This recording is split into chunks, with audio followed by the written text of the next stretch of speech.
Good afternoon and welcome to the second 1L Convocation Lecture. It seems just like yesterday that I saw all of you, and I'm glad to see you again. I'm Keith Bybee, and I'm professor at the Law School and at the Maxwell School. And Dean Arturian and I organize and plan these series of lectures with an eye towards bringing speakers to campus that will be of interest to the larger university community, but more specifically, speakers who will be of benefit to the first-year class of law students. And today we're very fortunate to have with us Bill Brodsky. Bill is a graduate of the College of Law and of Syracuse University. He is chairman and chief executive officer of the Chicago Board Options Exchange and CBOE Holdings. He is also the chairman of the World Federation of Exchanges, which is exactly what it sounds like. It's a global organization of all exchanges on planet Earth. So it's a big deal. And he not only leads that, but he is the first leader of a derivatives exchange to be named chairman of the WFE. He is a man of substantial and varied experience, and the title of his lecture today is The Multipurpose JD, How My SU Law Degree Helped Me in My Career in Business. And before we welcome Bill to the podium, just a few comments about logistics. Even though it seems just like yesterday I talked to you, you may have forgotten one of my admonishments from last time, which is please turn off all your cell phones, mobile devices, anything that can buzz or blink and distract us from the lecture. So if you've made sure everything's in the off position, please join me in welcoming Mr. Bill Brodsky.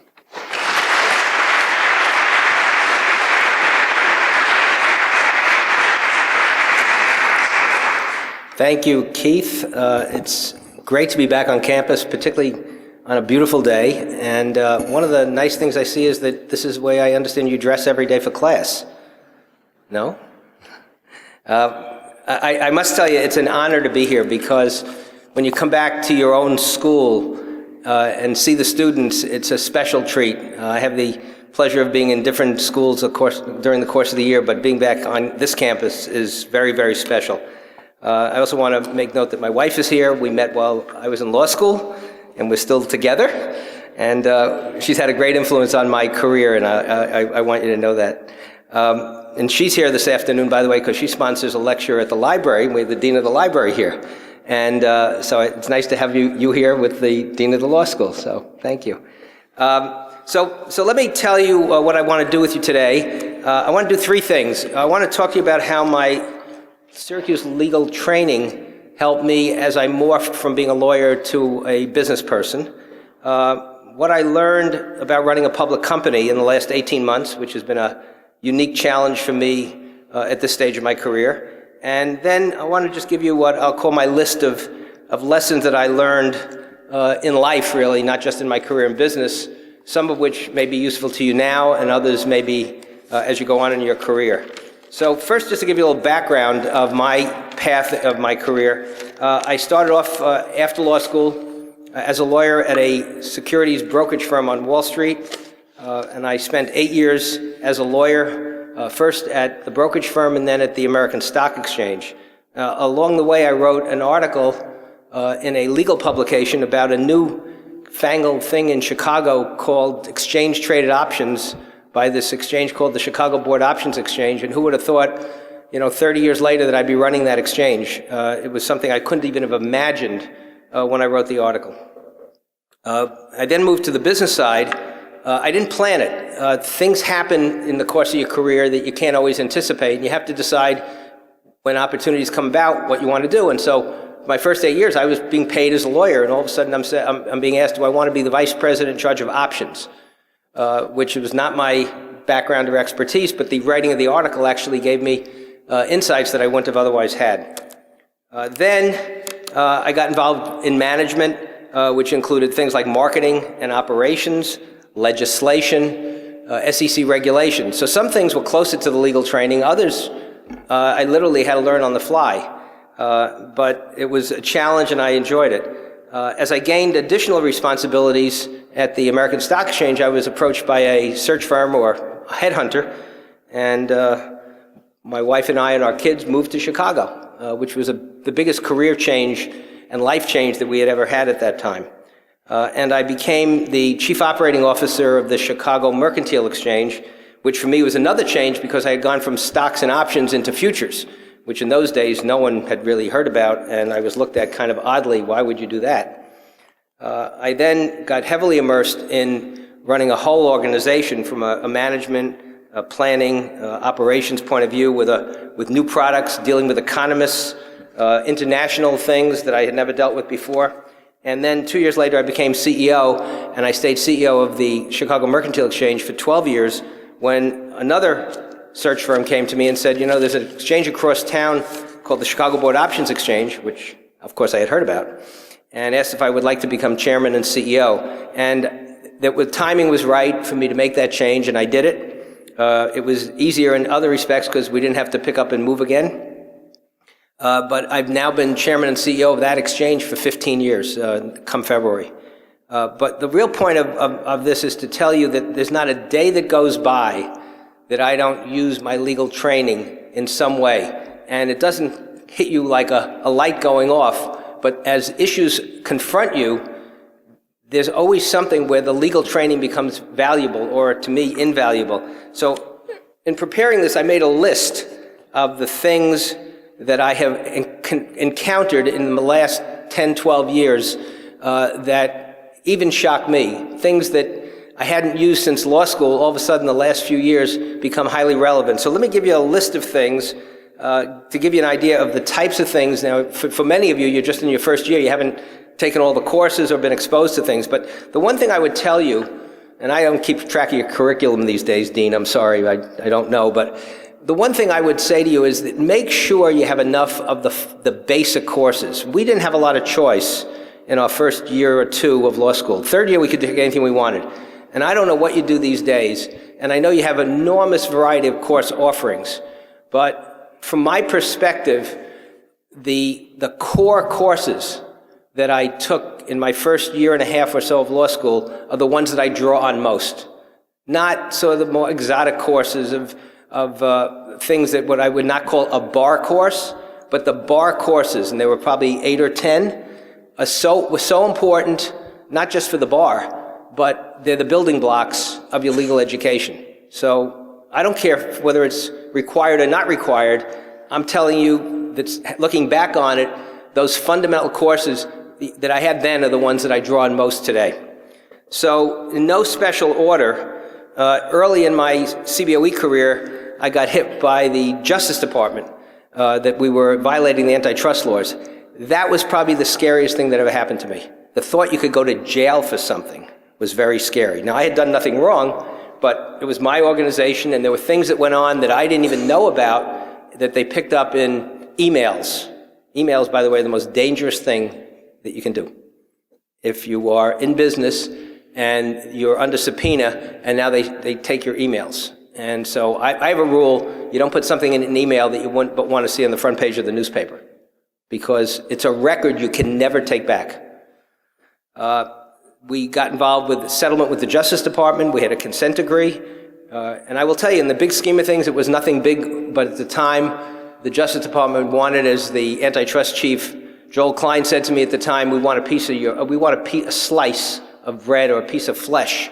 It didn't matter whether you were wrong or not. This way, they have another reason to show that they're tough. We had to settle with the SEC. We've been defendants in class actions, which are some of the most insidious things that I see in our society because of the cost to the system on these class actions. And I'll argue the other side with anyone who wants to take that with me if you want to talk about it. I've been involved in labor relations, having staff of hundreds and sometimes 1,000 people. The legal department reports to me. We have about 10 in-house lawyers, and the general counsel reports to me. So I see that in a more direct way every day. Things like sexual harassment claims, SEC regulation and enforcement issues, legislation, what I'll call the myth and the reality. talking to Professor Bybee earlier about what you guys probably teach here in Maxwell about how the government works and how I have to live with it every day and how difficult it is because it's not what you learn in textbooks. Complex litigation. We were involved in a very, very difficult legal matter that related to the whole structure of our company that literally took us 5 years.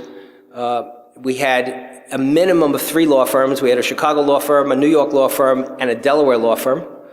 There were probably 30 law firms on the other side. Even when we settled with the other side, because it was in the nature of a class action, the Delaware court had to approve the settlement. That took a year. Here we thought we'd settled the thing, thought it was over. It took a year to get the case settled, approved by the court. The one thing I did learn is Delaware courts are not just the courts where companies incorporate because they're so-called friendly to companies. It's because the judges there are highly sophisticated. They have developed a legal structure in Delaware where the judges themselves are very good at corporate matters, and they understand when there's something urgent, and they provide an ability to resolve disputes much more quickly than some other states. We are involved with patent infringement. I didn't take patent law in law school.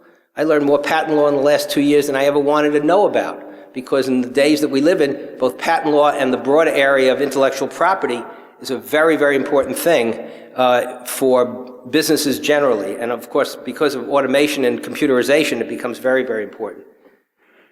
Things like choice of law, the issue of federal preemption. I've been faced with all these things. There are things that I've been faced with in the last 2-3 years that I hadn't even thought about since I finished law school. And it comes back if you study hard. And happily, some of this stuff actually came back. There's legal ethics. Some of the biggest issues I faced is the law firms I'm dealing with, and that they get themselves in conflicts of interest. I have fired some of the most prestigious firms on Wall Street because of legal ethical things that I held them to that they didn't hold themselves to. So just because it's a big fancy law firm, don't think that they don't have issues with clients. How about taxes? You ought to learn about taxes because it affects you personally, and it very likely will affect you in whether it's a legal practice or whether you go to business. And accounting. Accounting for lawyers is a good thing to take. I assume you teach that? It's a good thing, okay? Fundamental, important things. And then other areas like insurance,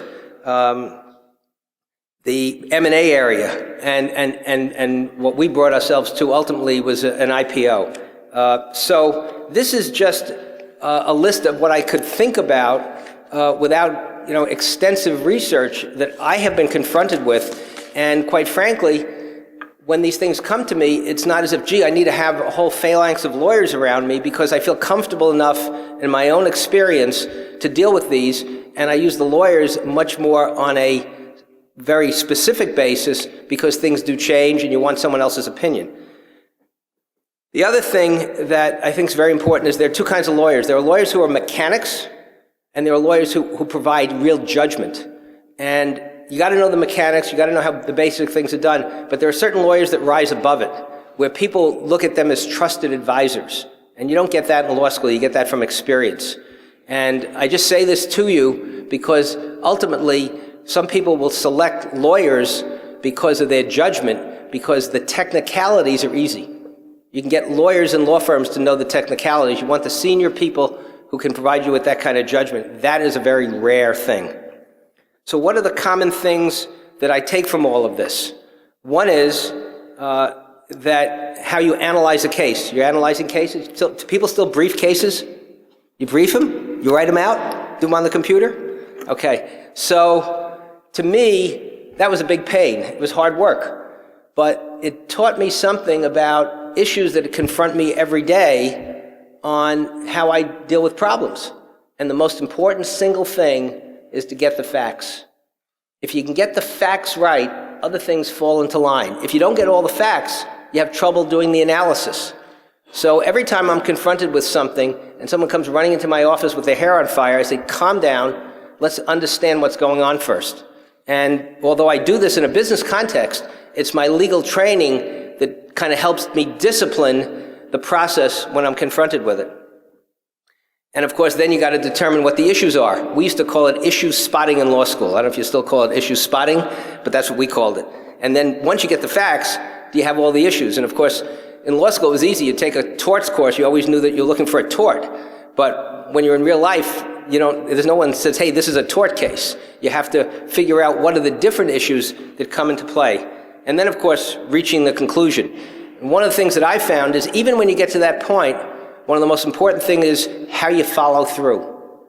Even if you're so smart and you know the facts and you get the issues, what you do with it from there will really make the difference between being good and being great. And the other thing I would tell you is that you got to work hard. The people that succeed work hard. I learned how to work hard in law school. I didn't learn how to work hard in college, by the way. I had a very good time out there. But in law school, I got really serious. And that's when I started learning how to work. And how do you apply yourself and work hard, to me, is very important. But one of the things I also learned is you got to work smart. It's not just putting in the hours. Are you doing this effectively?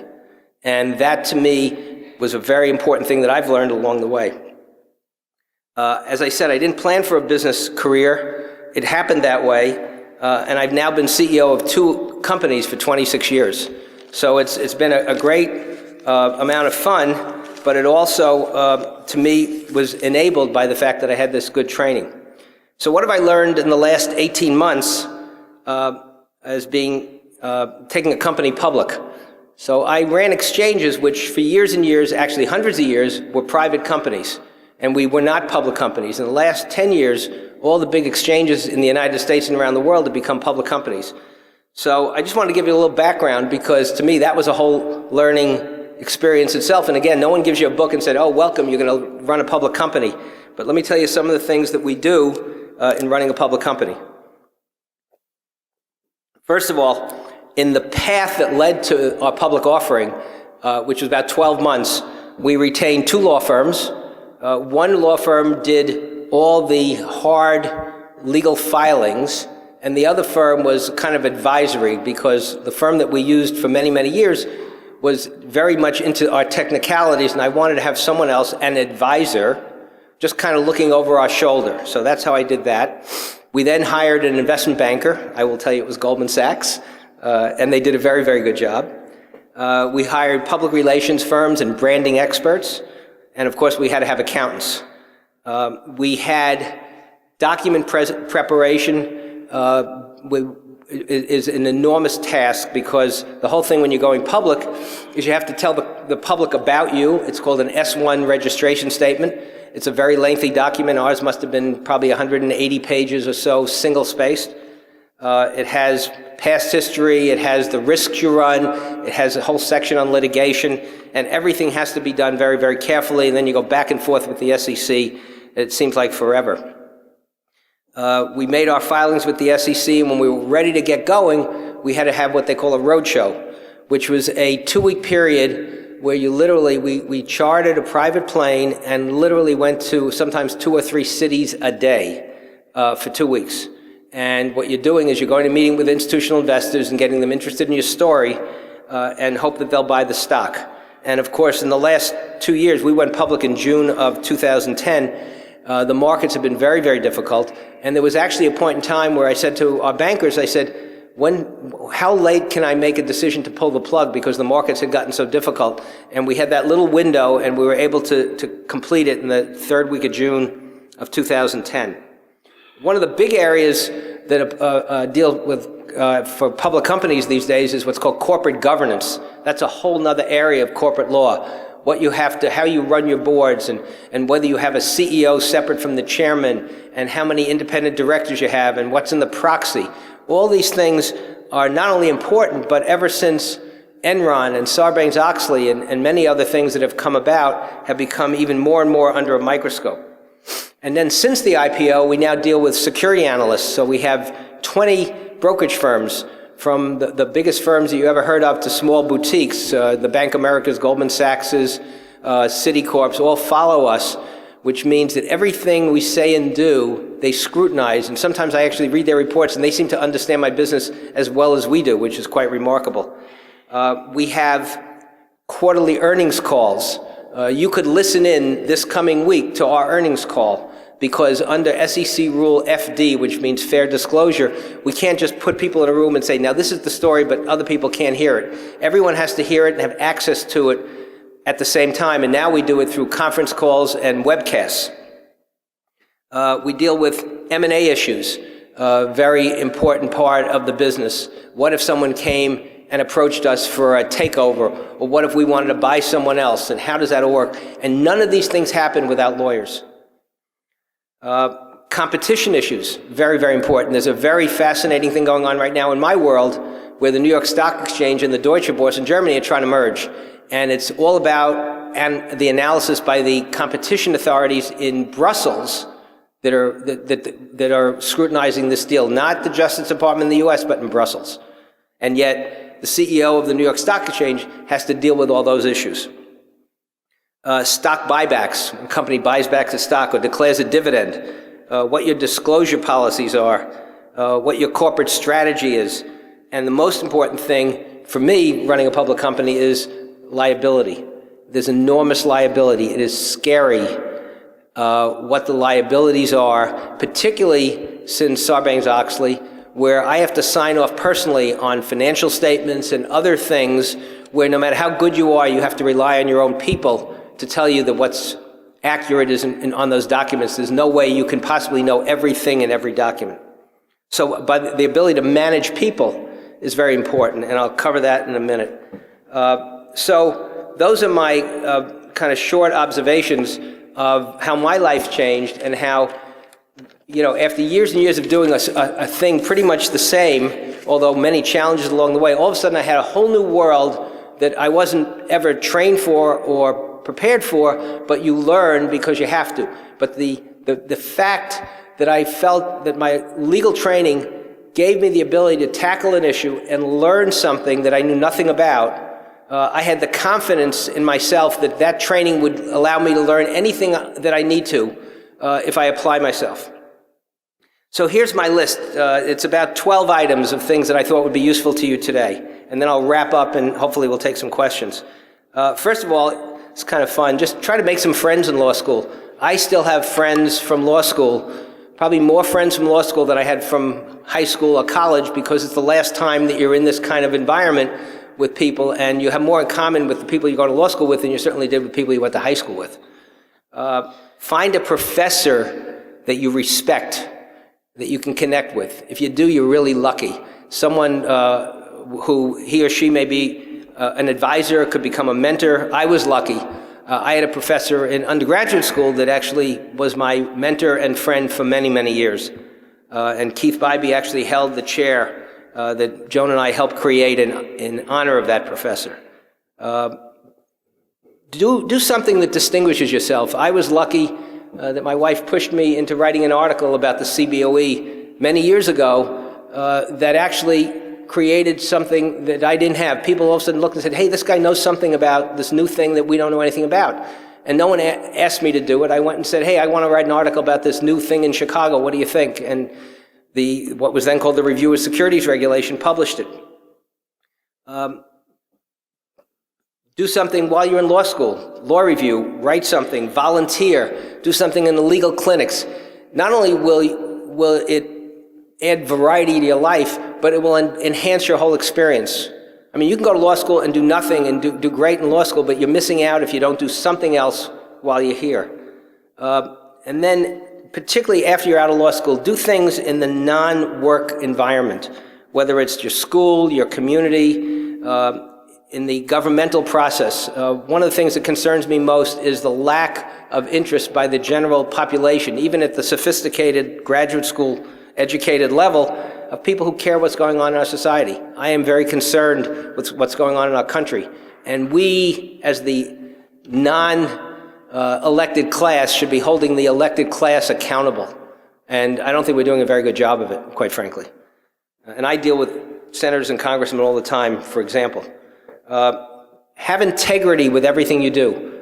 The one thing I've learned is if you want to have a nice long career, what you do will follow you. And your integrity is more important than anything else in terms of your reputation. Hone your management skills. They don't teach you that in law school. But that's something that I learned along the way, and I realized there are lots of lawyers, but there weren't a lot of lawyers who knew how to manage people. And you can do it the way I did, which is kind of learn as you go along. You can get an MBA and do it that way, but the best is experience. And the one rule I have in managing people, it's a really simple concept. It's treat people the way you want to be treated. And if you have to come down hard on someone, just think about how you would feel, and you got to deliver that message. And how do you want to say it? And you can be really rough, or you can be less rough and still get the message across. Learn to save and invest. I know that's kind of an alien concept at the moment for many of you, but hopefully at some point in time you're going to have some money. And one of my pet peeves in this country at every educational level is that people have no clue what to do with money once they have it. And I think we really fail our students, again, at every level. And more than ever, this is going to be a country that does not have defined benefit pension plans. They're going to have what we call 401ks or self-directed retirement plans. And people are not equipped to deal with it. And I really believe that you need to understand that concept early on. There are lots of ways of doing it. You can go online and learn things. You can read the Wall Street Journal, which I recommend. And on Saturday's Wall Street Journal, they have a thing called the Weekend Investor. Once a week, they have something just for people in their personal investments. Whatever it is, I promise you, almost every one of you someday is going to have more money than you have today. Okay? Okay? And you're going to have to learn how to deal with it. And no one's going to tap you on the shoulder and say, you know, I want you to come to my office, I want to teach you about this stuff. And lawyers are particularly bad, by the way. Almost as bad as doctors. And I just say this to you because if you don't take charge of your own financial future, for most people, it's not going to be a good thing. Never stop learning. I think what I've enjoyed most about my career is that I go in every day and I learn something new every day. And whether it's in your business or something else, when they talk about commencement and you graduate, it really is a beginning. It's not an end of your education. And finally, support this fine university and its law college, but hold them to the highest standards. You are customers of this school. You're not just students or supplicants. And I'm very proud of what this school has done for me and for many others, but you should hold them to a very high standard, individually, professors, and collectively. And then last is work hard, but enjoy yourself. For me, work is fun. Most of my friends are retired now, by the way. And I look and I go, I'd have more fun working than I do not working. So I hope that you have that lucky experience that I have had. And regardless of what you do in your career, your law school training will be a great asset. It has been for me, and if you work hard and get a good education, it will serve you well no matter what you do. So thank you very much. It's great to be back here.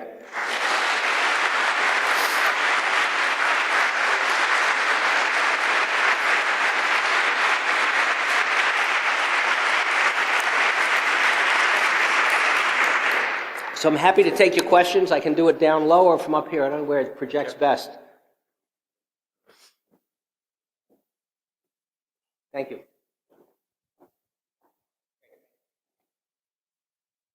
Okay, who's first? It's always the hardest. There we go. Well, we're going to use mics, I guess.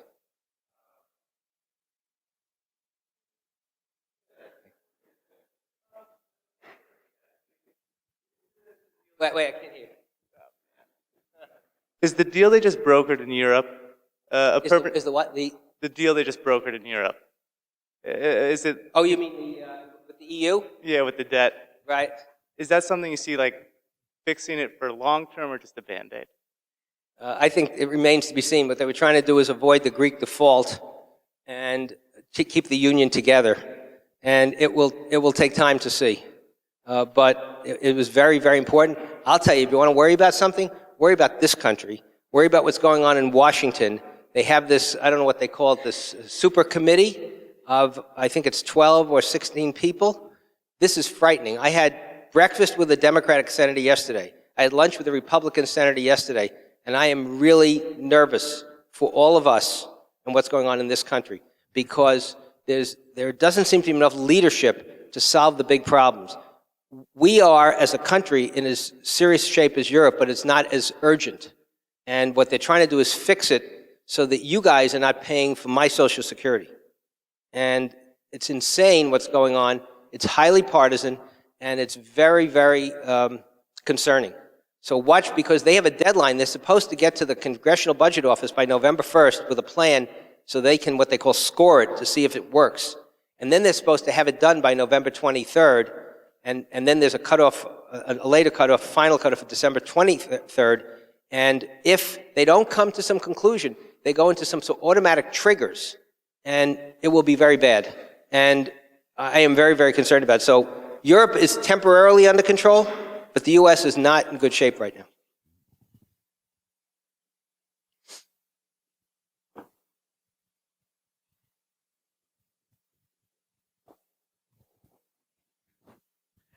Did you find that your extracurriculars at Syracuse University put you on the career path that you are today, or did you find that just outside of college? Yeah, that's a great question. I was always very big into extracurriculars, which certainly affected my grade point average in college.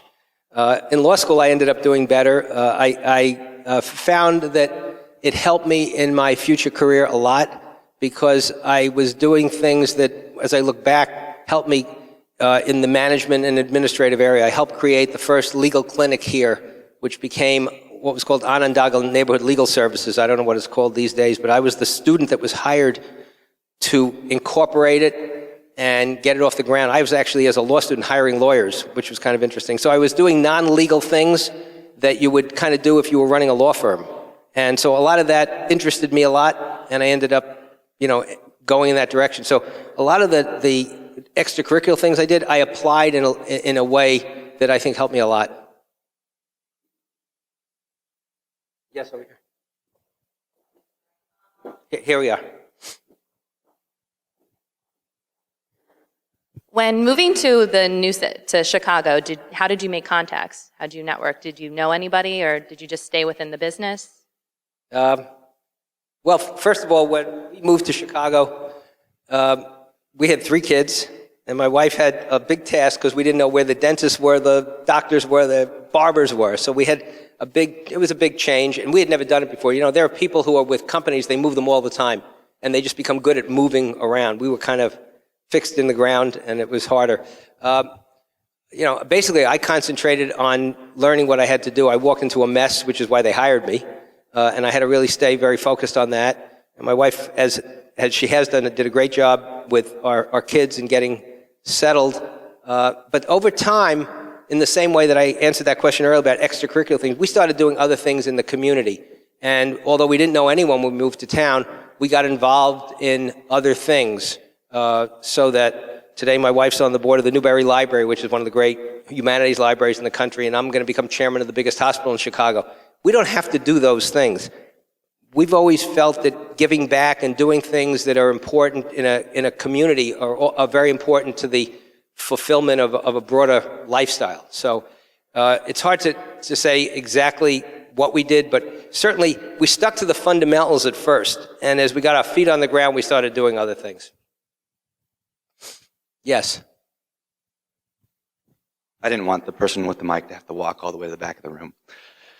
So my question has to do with where you see the work for lawyers growing over the course of the next 5 to 10 years in the world of investing. And specifically, could you talk about collateralized debt obligations and CDSs, whatever that means. And so CDOs and CDSs and arbitration and sorting out the financial mess from the last 3 years. First of all, I think the first part of your question is there's lots of possibilities for lawyers in the financial world generally, and I would tell you that one of the areas that probably is the greatest is in the governmental side, because they're with Dodd-Frank and the creation of a new consumer protection agency, the SEC and the CFTC and the Ginnie Maes, the Freddie Macs, the Fannie Maes, all of these organizations are going to need lawyers. And it's probably a great place to go, particularly if the economy's not good, where it may be harder to get jobs in the private sector. But governmental experience can be very, very valuable. My view is you should do it for a couple of years and move on. as a general rule, but there's lots of areas. And I think, again, think about if you're competing with all these other law students getting out of law school in 2000, whatever it's going to be, 14, or whenever this group graduates, you're going to be competing with a lot of other law students who have the same feeling. What can you do while you're in law school, whether it's summer jobs or writing an article? Do something that when you apply for that job, that makes you a little different than someone else. Because my theory is that getting the first job is the hardest. Once you get that first job, if you work hard and achieve, it doesn't matter what your past grades were, what background you were, what school you went to, you now have something you can build on. It's getting that first job that's the big hurdle. Now, CDOs, CDSs, this is all part of the Dodd-Frank legislation. And this is part of the current mess in Washington, because the Republicans want to roll it back, the Democrats want to keep it. And the reality is there were a lot of issues that came up during the financial crisis that need fixing, and Washington is acting in a very partisan way. It's being done very slowly. But this is one of the issues. It all fits into the greater area of over-the-counter derivatives and what happens to them. And it's being fought out right now. Okay? We have time for one more question. Wait, why don't you get the mic? Can you take us through how you went about looking for a job, your job search, your first job search? Is that something I'm kind of... You know, I must tell you, it was a very different world. I actually got a job that was appealing to me at the New York Stock Exchange, and then a job at a brokerage firm opened up, and it was a unique situation. It's not a good example for you. I think that the world you live in today is a very different world. I mean, with the internet and the way companies recruit, we didn't have that type of thing back then. It was just a very different world. It was a much less efficient world, but you all probably have many more possibilities, but in very intense competition. So I think you have to, that's an area I can't help you with too much right now. I knew I wanted to go into the financial field. That I did know. Anyways, great being with you. I look forward to seeing the picture that comes out of this thing, because I understand you do this twice in law school, once today and once when you graduate or something. So I wish you all the very best. Congratulations.